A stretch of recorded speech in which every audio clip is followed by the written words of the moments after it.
Okay, so today I'm going to tell you everything that I learned from watching geologists be in the field and do their job. And my goal was to learn what technology could do to help them do their science. This is normally called Cyberinfrastructure. So this is a report on how we learned to do this on a field trip that we did to Yosemite and Owens Valley. And in the abstract of the talk, I talked about what do all these things have in common. 13 geologists, 12 computer scientists, a lot of compasses, hydrochloric acid, ruggedized laptops, tablets, GoPro cameras, high school students, linguists, psychologists. So it was really a field trip that combined people that come from different backgrounds and disciplines, and I think our goal was to help them with what technology could do for them. So hopefully I can deliver all these things in the talk. The first thing, yes, you have a question? About what? The 6-course dinners? Yes, I'll mention that. Okay. So let me start with the high school students. So 2 of the high school students were actually interns at ISI. Anna and Kevin Zeng, they were high school students. So they did a lot of work to help prepare for the trip especially and so on. The other student from ISI that participated is Paul Miyazaki, who's a grad student. So our field trip was part of the NSF EarthCube initiative for geosciences. So this is an initiative where NSF is trying to help people that do geoscience to do their work more efficiently, to accelerate their research, and also provide a knowledge management infrastructure for them to exchange information, data, and a lot of their processes that they do to analyze their data. Part of the EarthCube initiative is a project that I have together with others that you see at the bottom on helping them share and describe their software. The project is called GeoSoft, and we're doing a lot of activities to help them publish software, share it, describe it, and so on and so on. This particular field trip was organized by a bunch of geoscientists that you see in the picture. I'll introduce them as we go along in the talk. But it was really to bring computer scientists to the field so that we could really help them envision cyber infrastructure that would work for them. And the project really is centered around 2 field trips. One happened 2 weeks ago. That's what I'm talking about today. And the second field trip will be next year. What was I doing there? So I've done this a lot of time with different disciplines. It's something that's called requirements elicitation. So you go and you watch how people do their job and you try to understand what the technology that they would need. It's a little bit of cognitive science, a little bit of psychology. There's a technique called protocol analysis where you can actually watch as they do things and you annotate their tasks and what they're thinking about. A little bit of modeling of their current processes, what is it that they're trying to accomplish, and then also develop what-if scenarios. So imagine this technology, what would that do for you? And a very important part of this requirements elicitation is to really be prepared. So to be prepared, we really try to learn a bit about what do their papers look like, what kind of information they collect, and also what technology they currently have so that we can improve over that.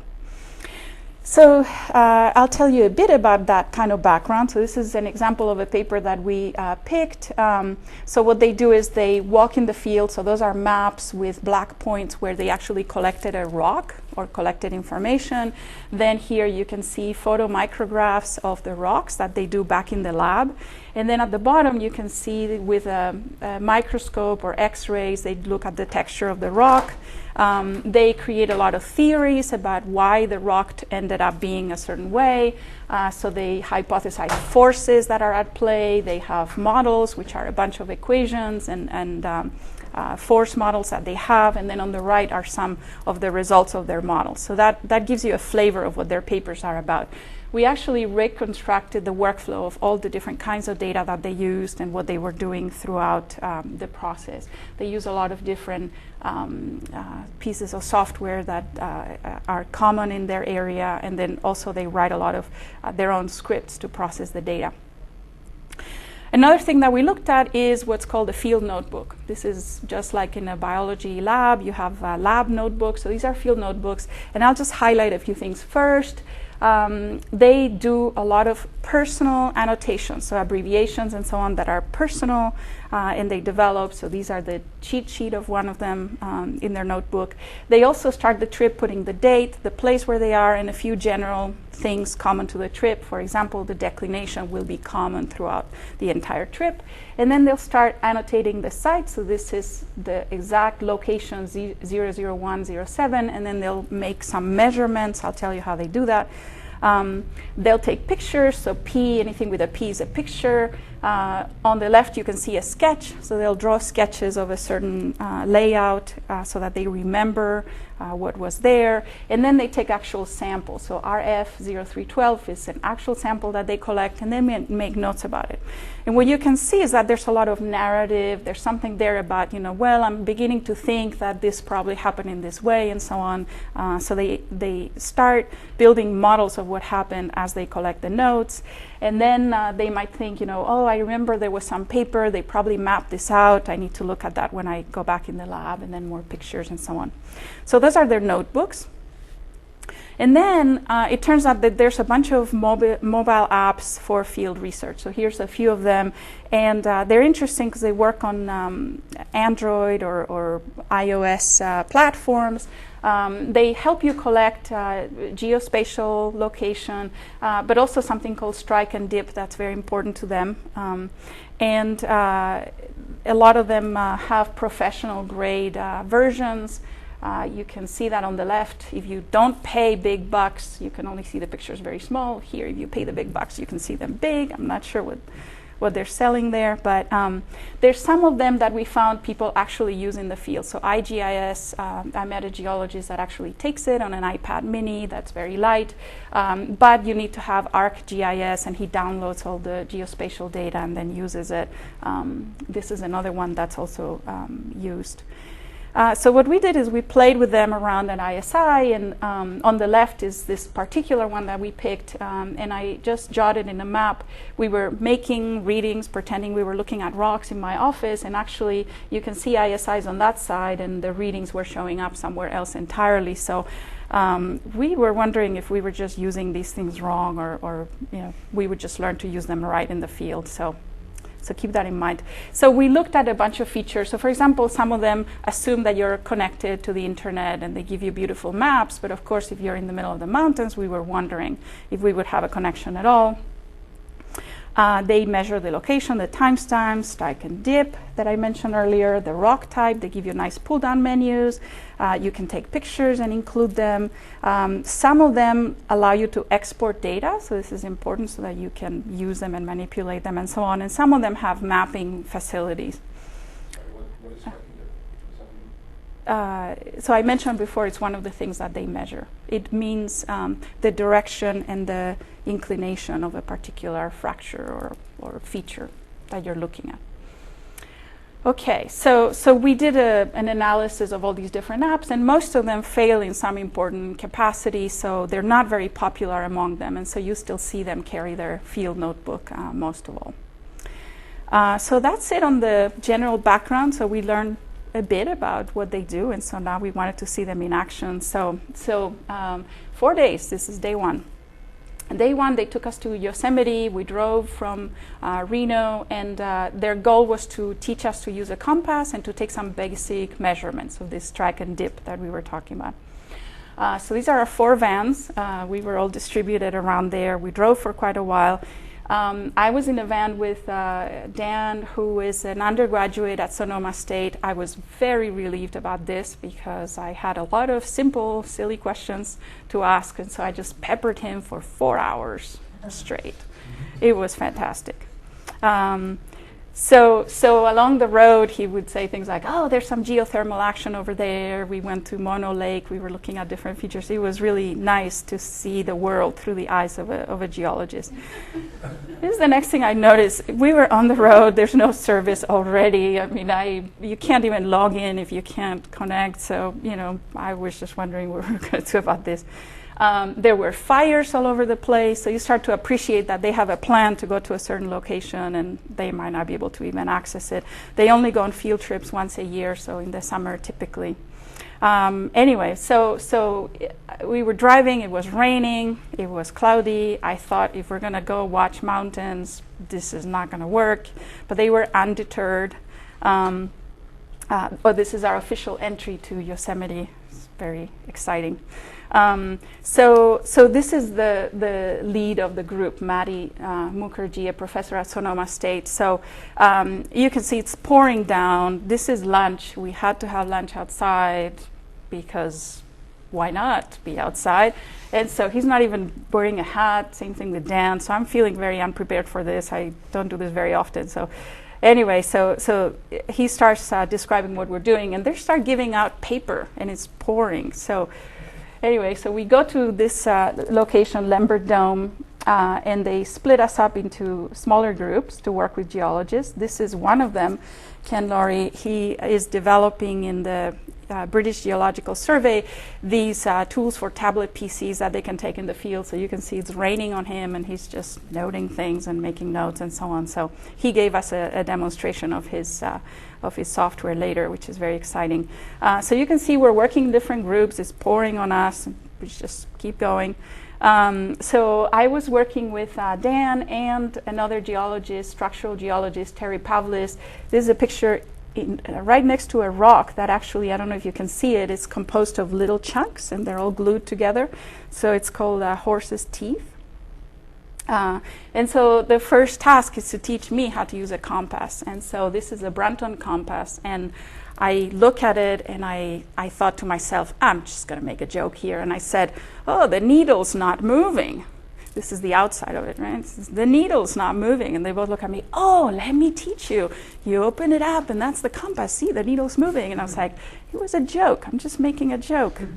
So anyway, so they're like, oh, okay. So they close the compass, and they give it to me, and I can't open the thing up, okay?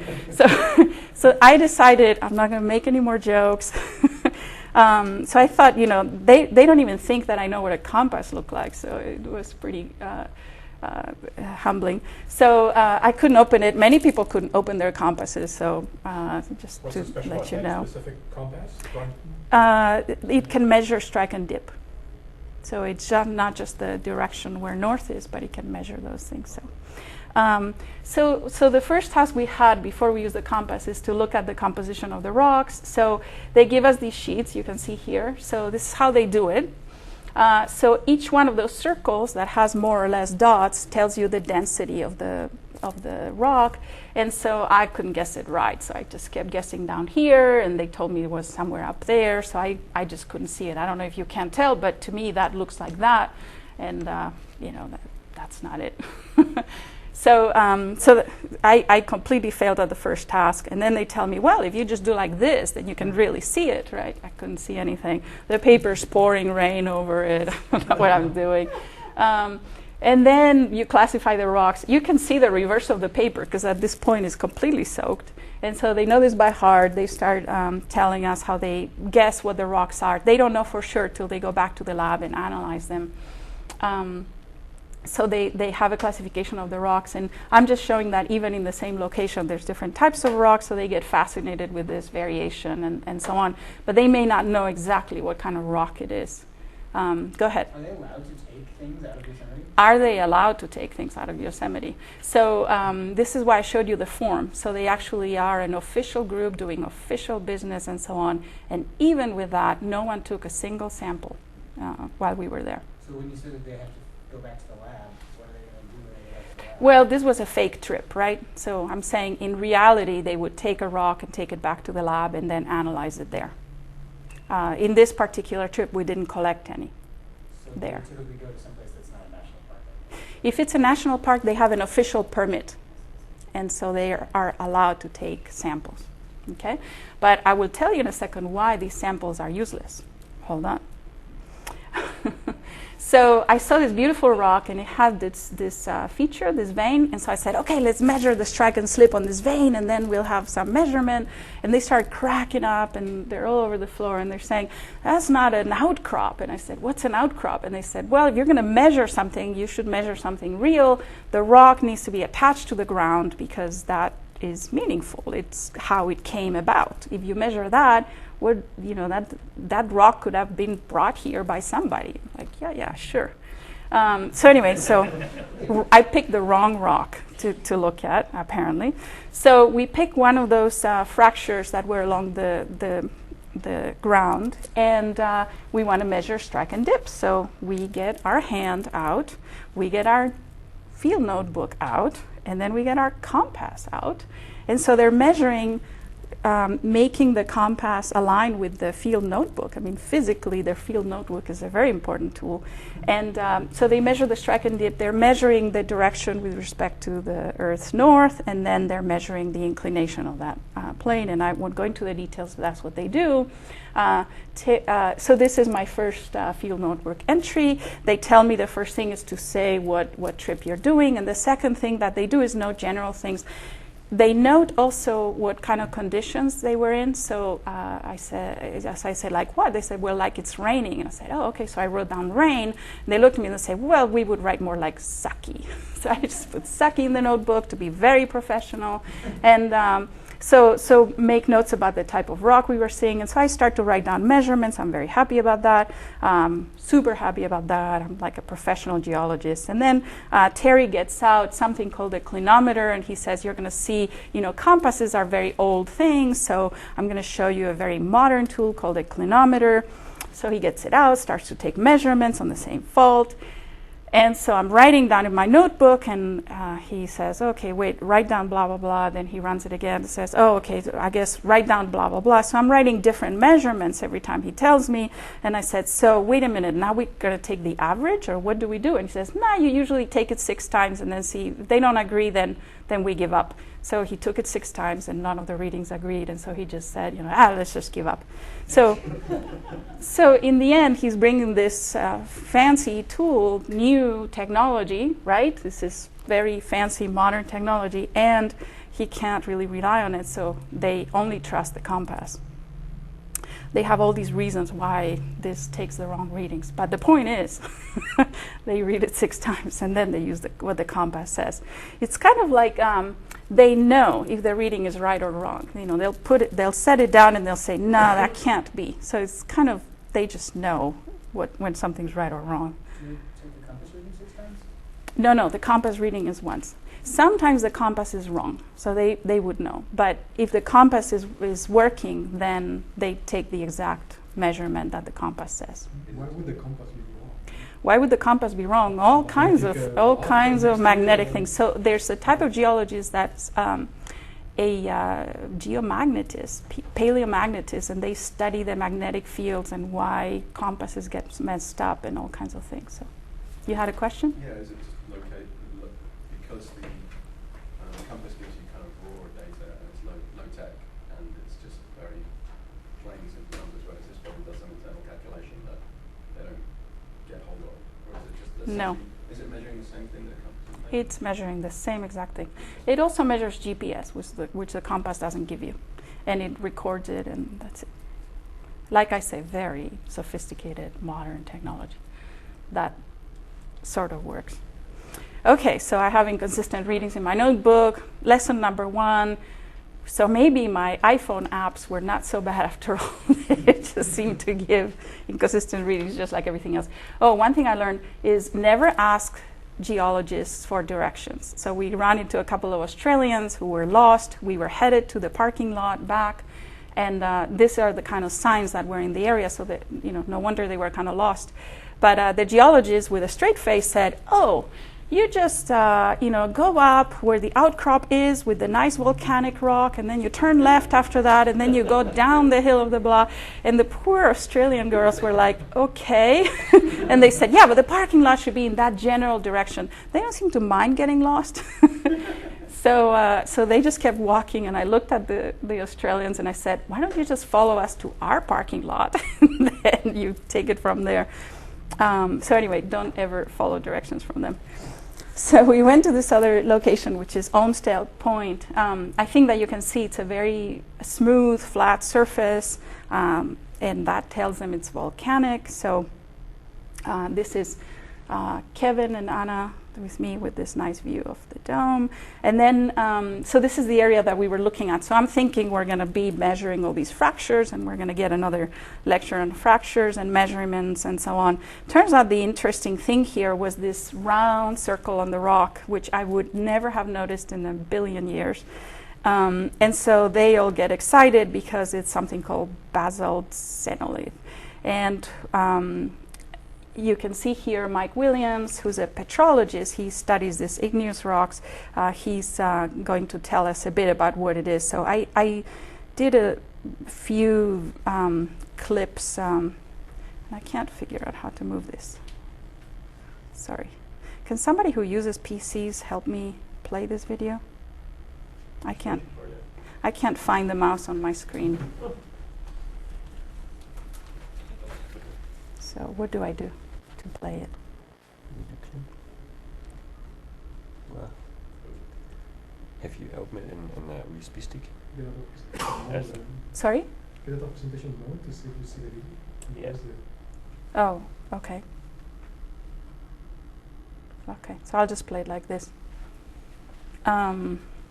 So they're so different in composition that they're immiscible, just like oil and water. Or lava don't lamp. mix. Or lava lamp. If you know what that is. I know. Real lava lamp. What other structures are we seeing here much more predominant than...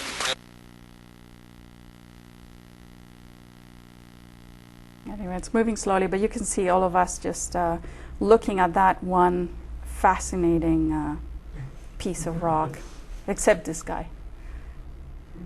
So what is so special about it?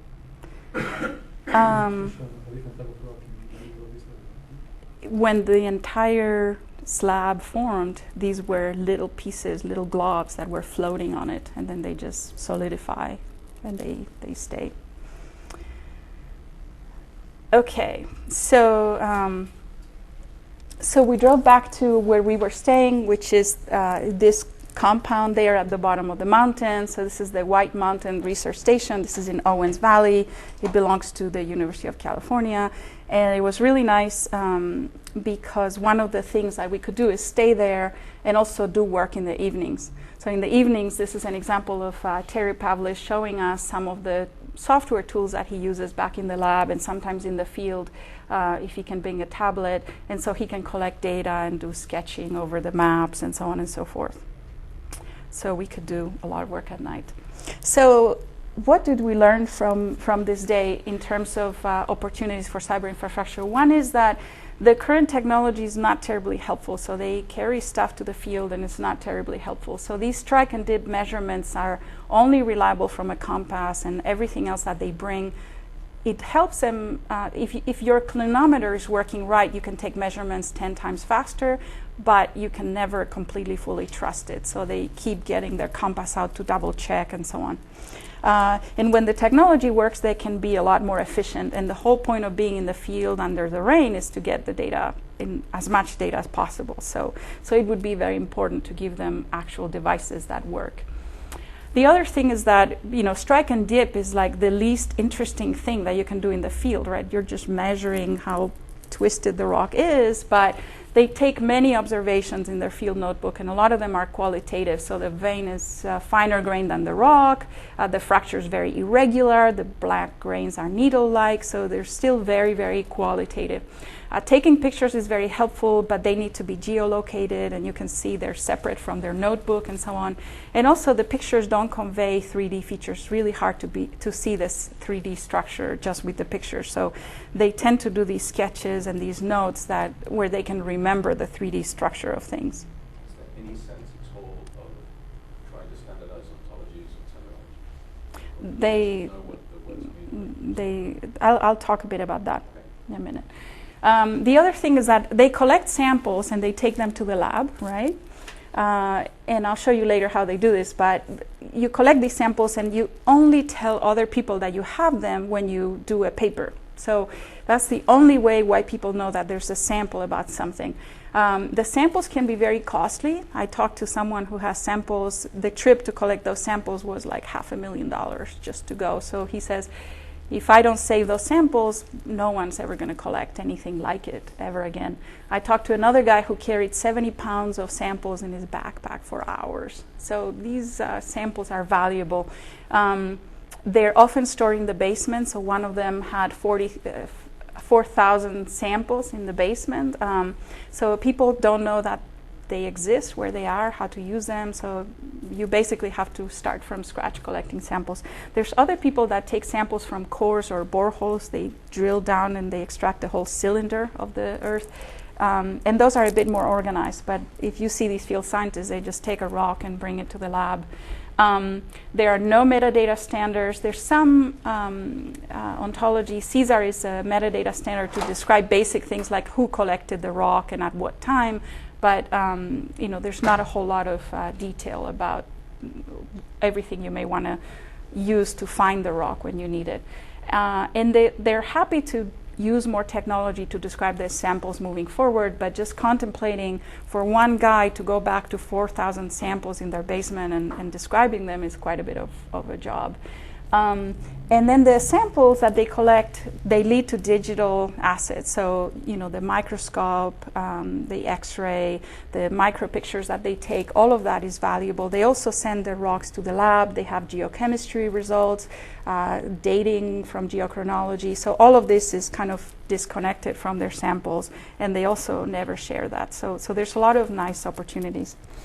So I'll move to day 2, where so far I've told you about these fractures and measuring what they look like, but actually in this day we focused more on paleontology, stratigraphy, and also looking at not just the smaller rocks, but a big deformation structure and sketching. So this is us in a beautiful place. They get out their notepads and they start to tell us how the mountains formed and so on. This is Basil Tykov. He did his PhD thesis was in the Sierra Nevada mountains.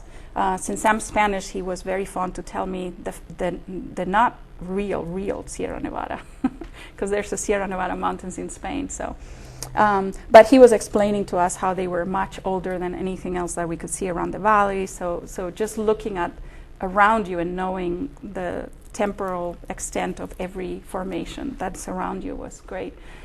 We went to a place called Hines Ridge, and this is Stephen Dornbos, he's a paleontologist, and he was explaining to us how what they are looking for is where exactly in the whole stratigraphy of the rocks different things appear. He was describing to us fossils from different eras. So at the bottom, the oldest ones are just worms. And then there's the first fossils that had a skeleton. He said they look kind of like ice cream cones all stuck up, one on top of the other. And then you can see at some point there's trilobites and other things. And I'm looking at this and I'm like, yeah, okay, like we're going to see a fossil, right? And so we start walking around. Oh, this is an up-close version of that. You can really see the pile of ice cream cones.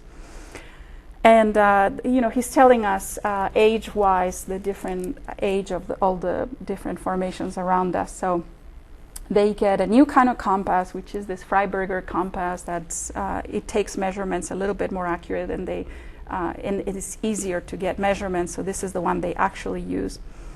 And we start looking around, and sure enough, I'm going to show you pictures where I didn't see fossils, but there are traces of fossils. So these are worm-like traces, because they say otherwise there's no explanation for these shapes in the rock. This is another one where they could see all these little traces of the fossils, got very excited about this.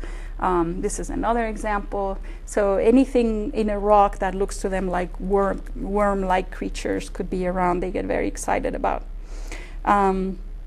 So this is Steve again, and a lot of questions about how what he does is very different from measuring just strike and dip. And he said, I could care less about strike and dip. I just need to know where this particular rock came from with respect to all the different layers and the age and so on. And he takes some measurements, but they're very different. Even this was a discussion about what they do with the microscope and the X-rays, completely different. I said, well, but use a microscope, right? You do the same things. They're like, no, we don't do the same things at all. So, so they do very, very different things, even though they're both field scientists. Okay, so you hang out with these guys, you start to hate plants, anything alive, right? So this is lichen, and it just gets in the way of actually seeing what's in the rock. So they really have you, dislike anything that's not like really dead stuff. So okay, so the next piece was very interesting. So this is a place. We were actually on the road. So we just stopped the vans. We were on the road. It's called Devil's Gate, and you just look at it and you can see that there's all kinds of deformation in the rock and everything. So what was interesting about this? So they wanted us to look at these rocks and remember them, right? So I'm assigned with Magdalena Donahue. She's a geomorphologist. So what geomorphologists do is they look at a landscape and they try to study how the different pieces came together and what kind of movements happen and forces and so on. So they look at landscape scale geology. So our task is to draw this thing, to sketch it, and to have some record of what this formation was looking like, right? So you can see that there's a protuberance there, and then there's something that comes down, and then there's you can see all these layers and so on. And then if you look a little bit to the right, you can start to see all these layers, and they actually do a V-shaped thing, right? So I'm staring at this thing, I'm like, this is fantastic. I found the treasure trove of this, super fancy V shape of the formations, right? So I thought this was the main point of this rock. It turns out the main point of this rock is a fault, and the fault is going from here to down here. So if you look to the left and to the right of that line, you can see that the rocks have different patterns. And so that means that they've moved relative to one another. So that's the sign that you have a fault in front of you. And of course, all of these little folds and ridges and so on, they're minor side effects of that. But the fault was really exciting.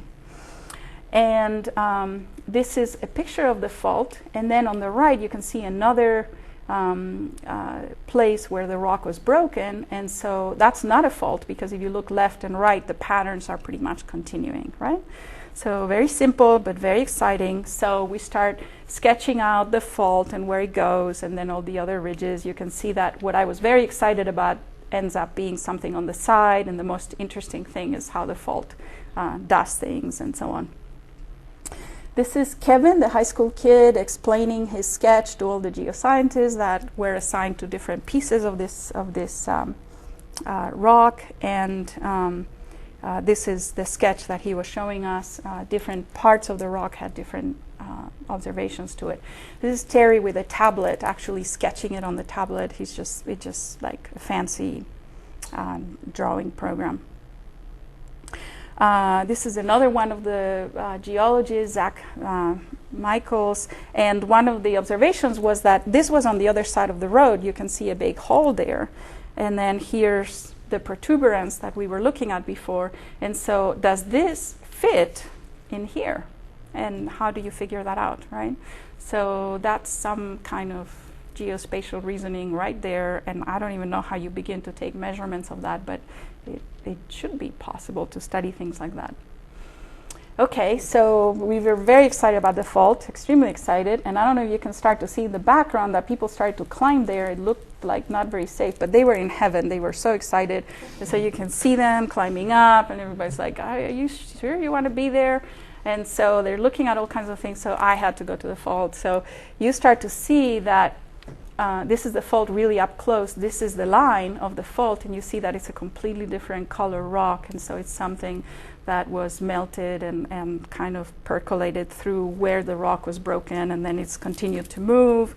And this is another one taking up close, and here's the different color in the fault right there.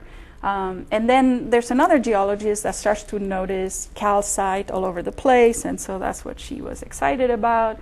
if you start looking at this closely. So it really shows you that the structural guys look at the structure of these rocks where the faults are, but there's other guys that would look in more detail about other things about the rock. So even in the same place, they'll look at different things altogether. Could they date the time of the fault? Could they date the time of the fault? They know a lot about the bigger formations, the bigger chunks of land and their dates and so on. So if that was situated there, they could try to do that.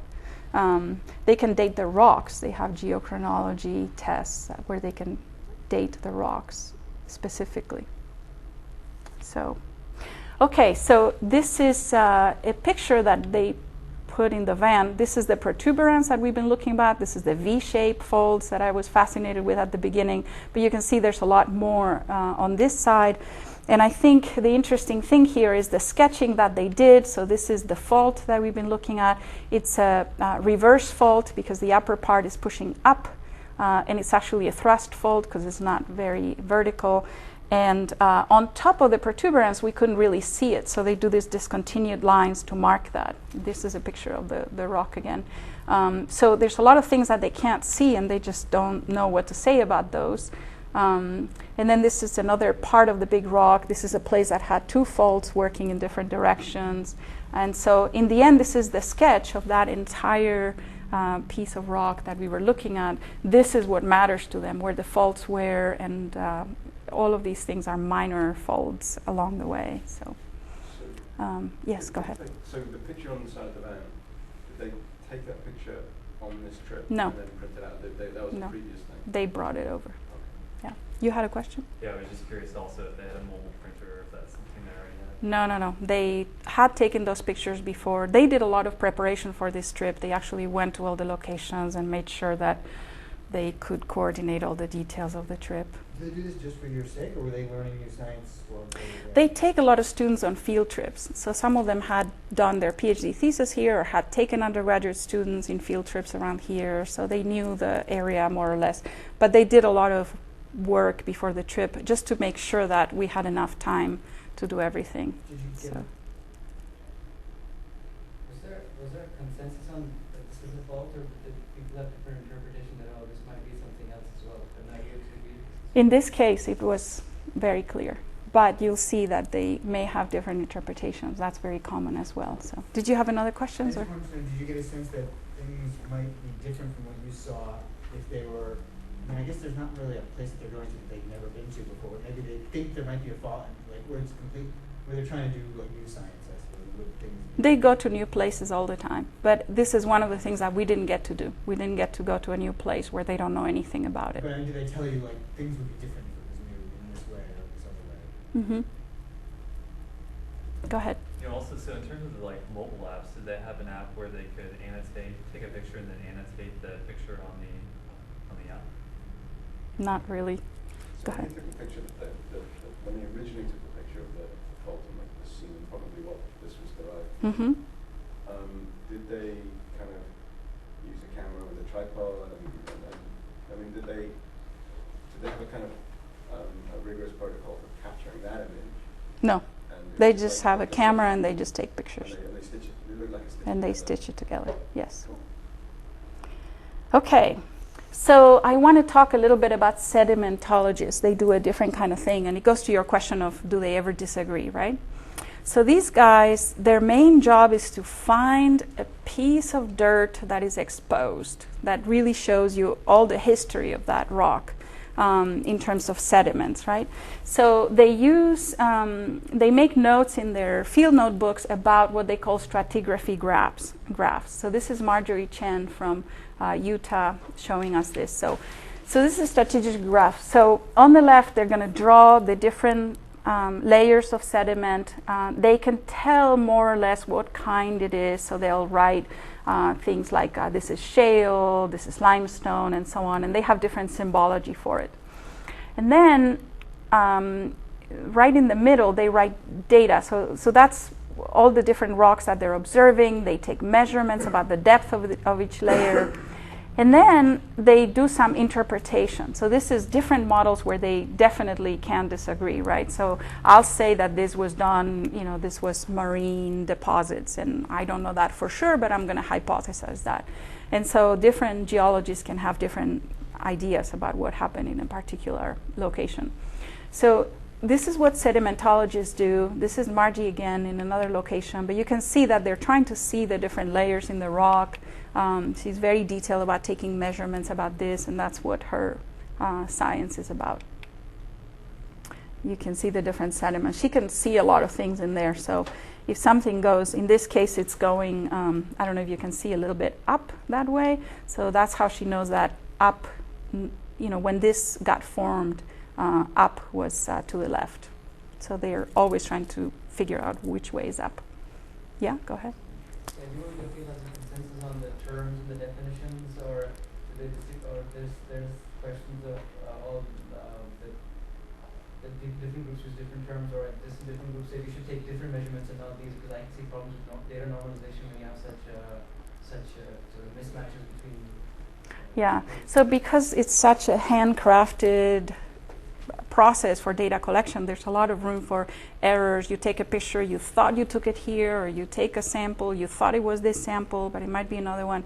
So there's a lot of room for mistakes, and also they may interpret things differently, and they may have different models or theories about different areas. So, okay. Is this data the same kind of data that's ultimately going into, say, the earthquake lab research that's done at USC, where they're running these huge simulations? So those are more geophysics. I'll talk about that a little bit. Okay, so this is sedimentology, and this is some of the areas where we're going to go that are now closed because of the fire, so we couldn't even reach them. So you appreciate how they can't get their science done sometimes, despite preparing for the trip for a whole year. This is where we were back home, and different groups are working on understanding the paper from the samples that were collected in the field to all the processing that they go through. And this is Anna, the high school ISI intern, describing the workflow of the paper, summarizing what all the groups had discussed. So what did we learn on this day? The collection of samples is very different depending on who's collecting it. So different geologists collect different kinds of samples. The questions that they have, so they might go with a certain hypothesis or a certain model. Also how much time they have. It's not the same if you have 2 weeks than if you have 2 days. And also how tired or wet they are. So sometimes, if it's too sunny and you're completely exhausted, you might not be able to even see the rock perfectly, or if it's getting dark, or if you're wet, and so on. So you start to appreciate those things. Also, yeah, go ahead. In normal conditions, wouldn't they be, they want to test some hypothesis, and they want to prove it, they will stay longer enough to prove that hypothesis? If they have the money. So these trips cost money, and so they have a certain budget, they have a certain amount of days that they can be there. Margie, for example, the sedimentologist, she has to scout the area till she finds something exposed. It might take her a long time till she finds the right place to even start taking notes. So it's a little bit, depending on how much time you have to actually, be there and collect. Sedimentology is very sad. It looks like 2/3 of all surface rocks in the earth are sediments, and they tell us a lot about the life's history, but they have no technology. They just draw these graphs, and they have a measuring tape. That's it. That's what they have. So it would be nice to make these into digital stratigraphy graphs. It shouldn't be too hard.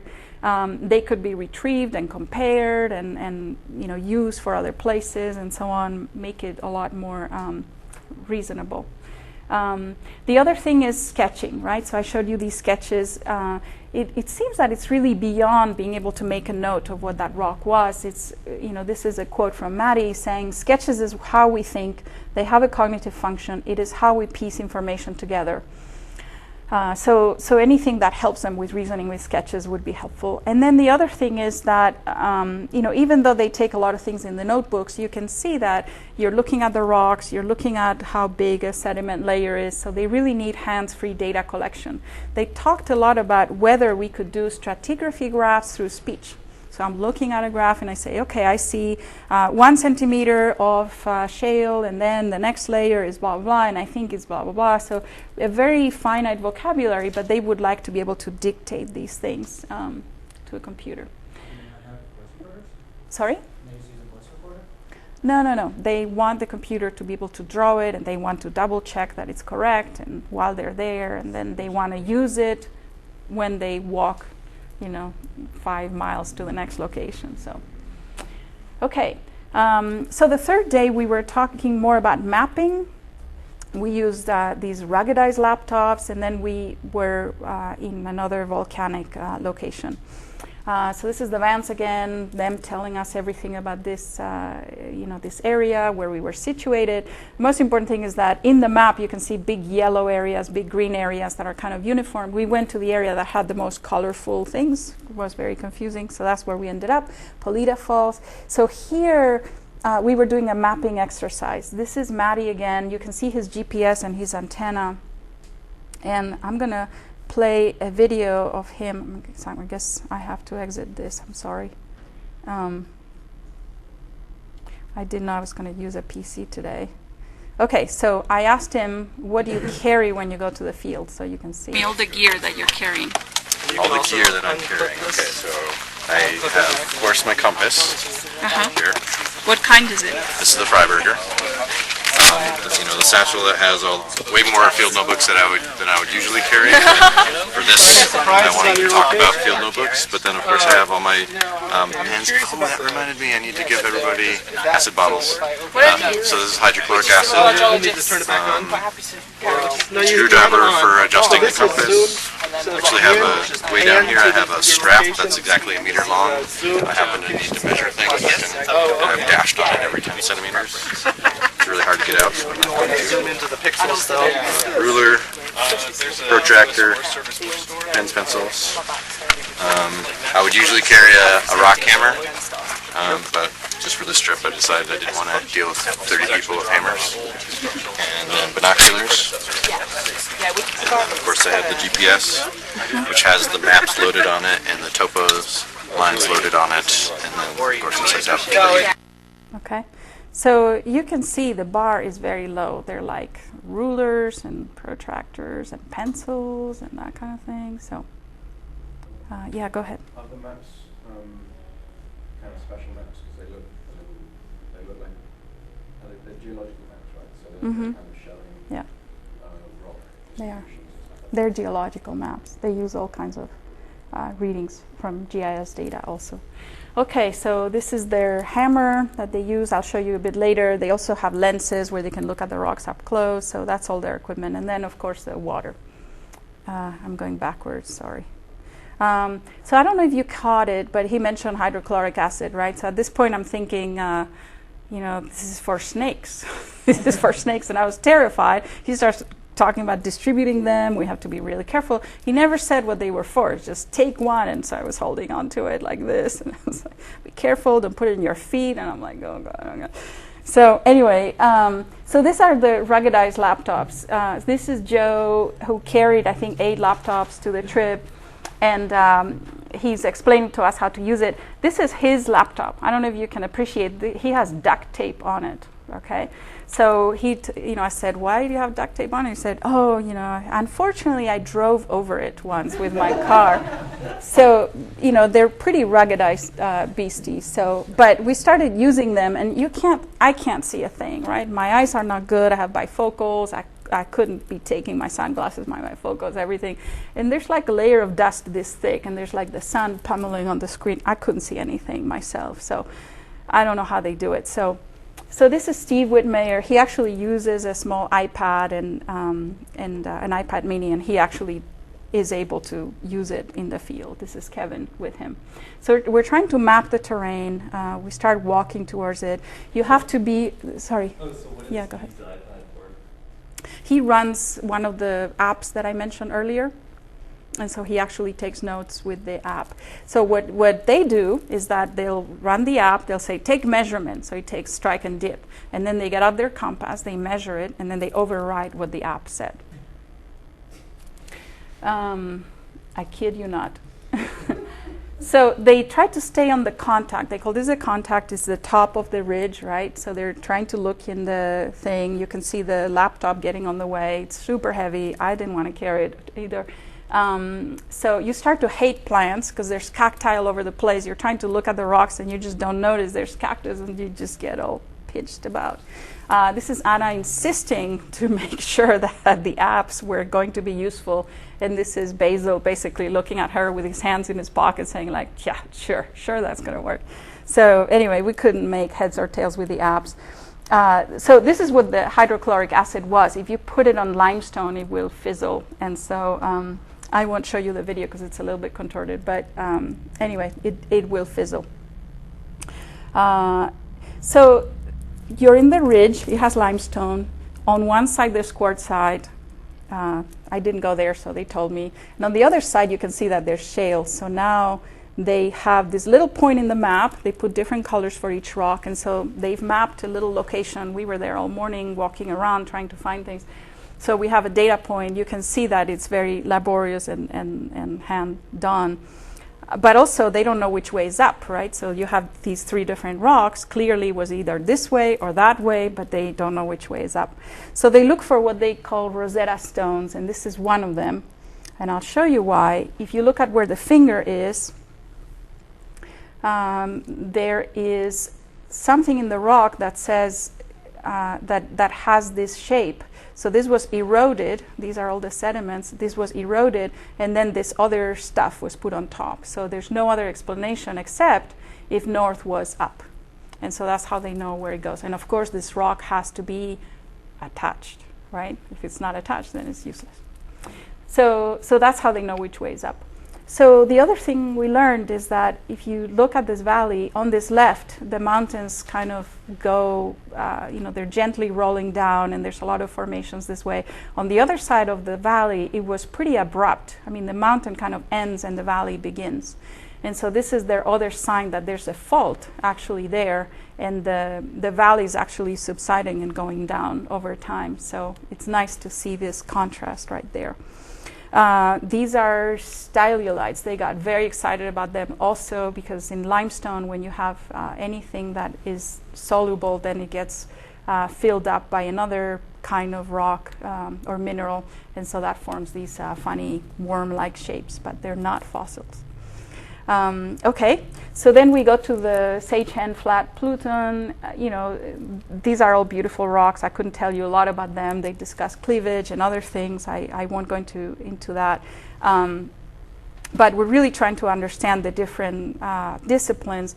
So this is Frank Spear. He's a petrologist. He's telling us all about how the rocks formed and the cleavage and so on. And he's saying, if we could see the bedding, then we could understand X, Y, and Z. And then everybody starts laughing. And I was like, I don't get geologist humor because there was nothing funny, except that they told him, you're standing on the bedding. And so he looks down, and sure enough, he was standing on it and said, oh, okay. So anyway, geologist humor for you. The next thing we went to is to see the ancient bristlecone pine forest. I don't know if you've seen it. It's the oldest living beings in the earth. So I had never heard of it or seen it. But the reason why I want to show it to you is because you can see all these pines on this side, and there's nothing on the other side. So this side on the right where the pines are, they only grow on this dolomite rock. And so that rock ends right there. So there's no pines on the other side, none of these ancients on the other side. So these ancients are beautiful. The geologists just wanted to go home. They were totally not interested in this. I can tell you about the trees another time. But we were there with the paleontologist, so he found these fossils. These were beautiful. There's no way. I mean, I took all these pictures with my iPhone. There's no way I can show you. But these fossils are called Claudina.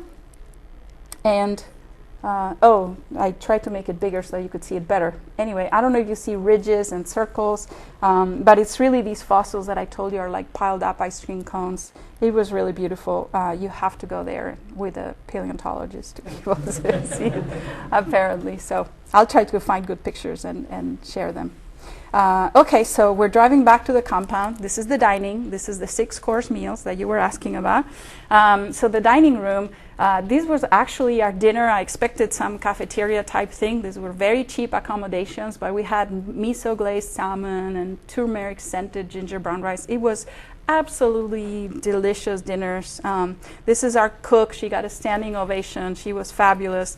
I also put in the list cleanup crews, so we had to clean the entire place every breakfast, every dinner, and so on. So we just had little crew assignments and so on. This is how geologists live. They have to clean their own dirt. And then at night we did a lot of work with maps and other things. So, okay, so in terms of cyber infrastructure, lots of opportunities. So when you have to scout for a good place to observe, that requires hours. So before you collect the data, you have to find the right place to collect data from. So, and they have no idea who else has been there. I mean, there must have been hundreds of geologists all over these areas. They don't really have, they know there have been, but they don't have their papers handy or anything like that.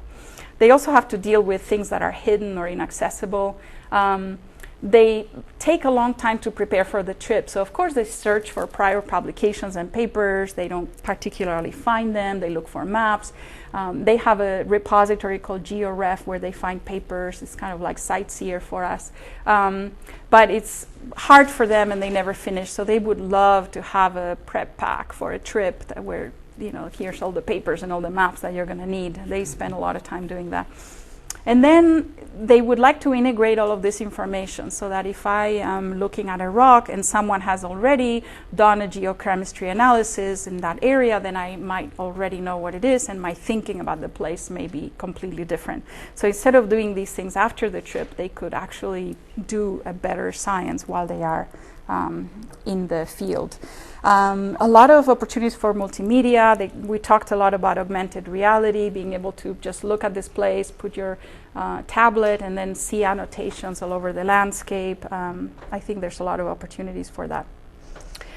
Okay, so day 4, I'm not going to say a lot about this day. Our goal was to really look at volcanic stuff. So there we go. This is the Owens Ribbon Gorge. It's pumice stone all the way, so it really could go very deep. This is us looking at stuff. This is Frank, the volcanologist I mentioned earlier. He was holding on to this rock for the longest time, and so I had to go see his rock. So I went to see it, and it turns out it's pumice rock. If you look very closely, I don't think you can see it, unfortunately. So this was very soft. You could remove it with your nail. But there was quartzite, beautiful, shiny quartzite there. And then this black piece right here, this is obsidian. So within the same rock, there's all these pieces and variants. I think you can see the quartzite right here and right here. So anyway, so even the rocks that you would just kick on the side of the road, this guy was holding it because it was so beautiful in many ways, and it was great. So lots of things we learned about columnar joints. So I don't know if you appreciate, but these are actually naturally formed, and they're almost like you cut cubes of cheese on the rock, and these are natural. These are completely natural, is the way that they pull apart. Okay, we went to Mammoth. What I want to show you is, this is Lake George. So there was this big rock here, and I thought it had just come up from below. So what they told me is that the mountain used to be this high all across, and so then there were 2 glaciers at different times. One of them came to the left and eroded the entire mountain. Another one came to the right and eroded the entire. So this is actually a glacier feature. It's a result of 2 glaciers. Okay, so Matty broke a piece of rock, and he showed us how they actually break it and collect it. It's this one. I got to keep it. They draw on them. Sometimes they put duct tape around them so they don't get damaged. This is actually a video of him chopping off the rock with the hammer and so on. I'm not going to show it because it's kind of clunky. And this is kind of the last afternoon we spent discussing how would you describe all these rocks that you collect and what kind of metadata would you use it. So it was really interesting because we could have been back with the screens in the lab and laptops and presentations and so on, but it turned out to be very real and very informal. And in these pictures, I just want to show you there were a bunch of computer scientists, people that do information technology, library sciences, all kinds of things. And this is our psychologist down here, Tim Shipley. I wanted to show you one psychologist that came in the trip. He's been working with geologists for a long time. He's a cognitive scientist, so he can really, he really has a lot of background in what they do and how they do it. And this guy that you probably have not seen before, he's actually a linguist. So I'm going to show you a couple of slides because he actually carried a GoPro camera on his chest the entire time. So any conversation that we had, he was basically taping how you talk to one another and how you communicate with one another. He had a grad student following us with a camera and a microphone everywhere. And so they have taped all this stuff. They really want to study how the communication took place. So this is what our group might look like on any given day. So what I learned this day is I was wondering how everything kind of goes together, what the different guys do, how different it is. And one of the things that I noticed is that the volcanologists seem to be in the middle of everything. They seem to be relevant to everybody. So I found that really interesting. So I started doing different versions of this, organizing my thoughts on this. So I created this little graph of, here's the structural geologists that really worry about the orientation and the measurements, the sedimentologists that I told you about. These are working very closely with the paleontologists. They co-author a lot of papers. Over here, the guys that study, the petrologists that study the rocks, igneous and metamorphic rocks, they work very closely with geochemists. Lots of them work with geochemists. They send them their rocks to analyze, also rocks to be dated. There's an entire crop of geophysicists that were not representing the field trip. These guys don't really do field science. They are more, they may have sensors about the earthquakes. They may have cores that they analyze, but they're kind of a little bit on the side. And then there's all kinds of areas that don't have much to do with this field science, like hydrology or paleoclimatology. And the volcanologist turned out to be like cutting across all of these things. So you may be a petrologist that studies volcanology or a structural geologist that studies volcanology, but it's really not a discipline or a special, it's kind of like a specialty for them. So that helped me see how they, what different disciplines need to communicate to each other. It's very interesting to go through this. So what I did not learn is, as I mentioned earlier, the actual process of field work, because this was kind of like taking a student and showing them. It's a show and tell kind of experience. But I would like to see what they do for a whole day and for a whole week or for a whole month. That would be most informative. What do they do the other 10 months that they're in the office, right? So if they spend 2 weeks of the year in the field, the rest of the time, what are they doing? How are they spending their time? Maybe we can help them there. And how does that relate to what they collect from the field? What do they keep saying, gosh, if I had only annotated this or seen that or whatever. And then what do their models look like, right? So they collect the samples to actually build models and understand something. So I didn't get to see what those look like. Just trying to wrap up, I see a lot of scientists that use climate models, they use supercomputers. These are earthquake guys that are simulating heavy-duty, big physics-based models. I see the oceanographers with big boat expeditions collecting all kinds of things. I see ecological networks, water data services for water quality, all kinds of things. These guys have the field apps and they don't work. So the bar is very low, right? So there's a lot to do to help them in terms of cyber infrastructure. I wondered, was a field trip necessary, right? Did we really need to go, right? They could have just kind of told us in a room. So one reason is that you really have this immersive learning experience. So it's harder to forget when you've actually lived through it, I think.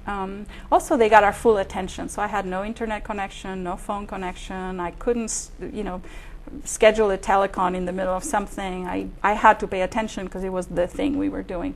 Also forging collaboration, so we know what each other does, so we can do things together in the future. And I think also very importantly, gets us computer scientists some field credentials. So if I tell somebody, yeah, I talked to one, I went to a workshop once about field science and I learned a bit about it, that's nice, but really, I was there for a week and I actually was under the heat and rain. I think it's different. Also, field science is really fascinating. It was really nice to learn about their science. I met people that were descendants of the gold rush, gold guys. I met a guy whose job used to be to find gold. That was his job. He would go to Mexico and we would find places where he could tell the mining company to go dig for gold. I met a guy who used to work as a grave digger. I met someone who's studying, if there were life in Mars, how would it have occurred? How would that happen? So really an interesting bunch. So that's why the field trip is necessary, just to have fun with it. So as conclusions, there's lots of opportunities for cyber infrastructure, and as I have been enumerating them, I don't know if you've noticed, but a lot of them have to do with AI research. So typically when you see scientists and cyber infrastructure, you see a lot of the supercomputing, data services, more architecture, distributed architectures kind of work for it. But look at all these topics that really have to do with AI, right? So data modeling, integration, the workflows that they have, the metadata that they need to use to find all of this information, geospatial reasoning, where am I in my map, where do I put the information? There was someone from the Open Geospatial Consortium in the trip talking about that. Voice-activated assistants that can take notes for you, conceptual sketching that helps you think, finding everything to prepare for a trip. I'm going here, tell me everything that is known about this area, right? And show it to me in a way that helps me. Maybe doing 3D reconstruction from pictures, maybe having robotic scouts that can go where I can't reach or I can't see. Let's see, did I deliver my promise? 13 geologists, I think I introduced you one by one. Computer scientists, compasses, hydrochloric acid, cleanup, ruggedized, vans, linguists, I think I did. So the next thing will be another field trip in 2015, and there will be details posted. We take applications, so you can apply if you're interested, and we're trying to learn more next year. We'll see how we organize the trip, so you're welcome to try to join us. And that's all I had. I'll take questions if anybody has questions or more questions. Those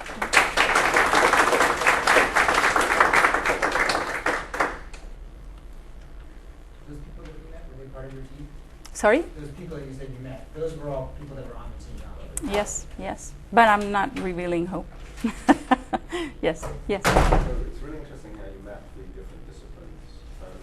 Could you comment on perhaps how the different models and different worldviews might pertain to the different disciplines? So I would imagine that a paleontologist reasons about a certain set of things in a certain way, and then having the data that gives them that kind of representation. And in a way, it's like I would guess, obviously I could be wrong, but I would guess that the way in which these guys communicate would be because they have shared models, and because what is it, the stratigraphy is useful for everybody else, so they kind of go, oh, okay, this is good. We need to know the history of the rock. So I think that's the piece that I understand the least. What do their models look like? How do they communicate? How do they collaborate?